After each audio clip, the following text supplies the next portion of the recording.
पितृ केवल, कई लोग कहते पितृ का दोष लग गया। ना ना भाई,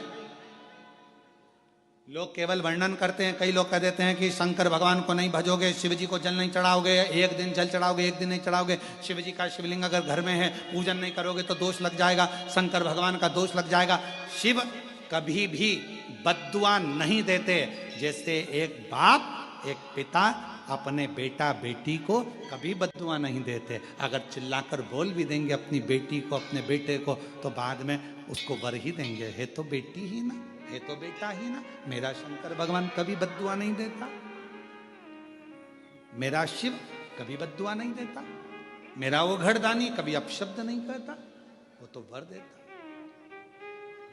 और महादेव नमन चरणों में, महादेव नमन, सब बोलिए सब, महादेव नमन चरणों में स्वीकार कीजिए, सबका किया है मेरा उद्धार कीजिए, उद्धार कीजिए।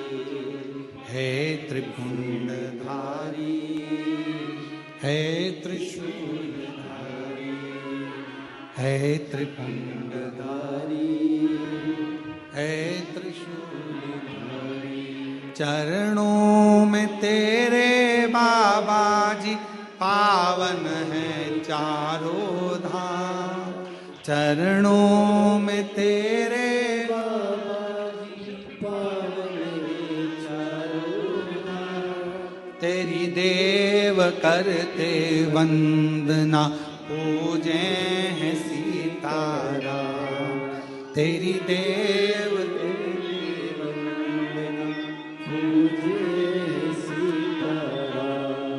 हो जाए पूरी कामना, हो जाए पूरी कामना। वरदान दीजिए, सबका किया है मेरा भी उद्धार कीजिए, उद्धार कीजिए। हे त्रिपुंडधारी, हे त्रिशूलधारी, हे त्रिपुंडधारी, हे त्रिशूलधारी। महादेव नमन चरणों में स्वीकार कीजिए, सबका किया है मेरा भी उद्धार कीजिए, उद्धार कीजिए। हे त्रिपुंडधारी, हे त्रिशूलधारी। बाबा इतनी करुणा करिए, इतनी दया करिए, दया। कोई कहे तुमसे कि तुम्हारे यहाँ पितृदोष लगा है, कोई कहे तुमसे तुम्हारे यहाँ काल सर्प दोष लगा है, कोई कहे तुमसे तुम्हारे यहाँ वास्तु दोष लगा है, कोई कहे तुमसे तुम्हारे कुल देवी देवता का दोष लगा है।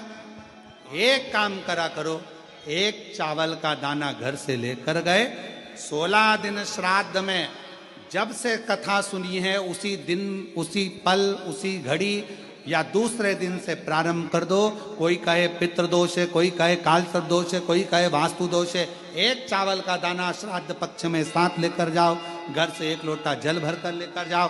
पहले चावल का दाना शिव जी को समर्पित कर दो, उसके बाद एक लोटा जल धीरे धीरे बाबा का मंत्र उच्चारण करते हुए पंचाक्षर षडाक्षर या श्री शिवाय नमस्तुभ्यं बोलते हुए और अपना गोत्र बोलकर, नाम बोलकर जल समर्पित करना प्रारंभ करो।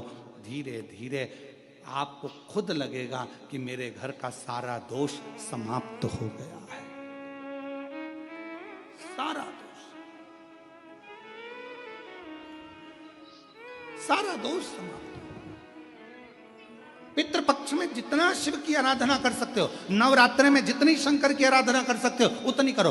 शंकर की आराधना करने से नवरात्रि में शक्ति का बल बढ़ता है।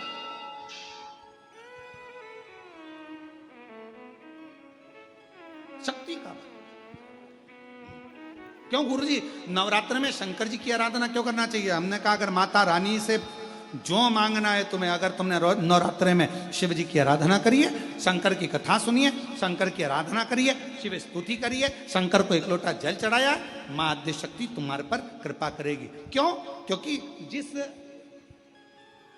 जिस स्थान पर शिवलिंग रखा होता है और जो हस्त कमल है वो मां पार्वती, जगत जननी, दुर्गा, भवानी है। जब हम जल चढ़ाते हैं, मां आद्य शक्ति, अंबा, जगदम्बा, 64 योगनियों पर वो जल चढ़ जाता है और जगत जननी नवरात्र में प्रसन्न हो जाती है। वो जल की इतनी महत्वता है।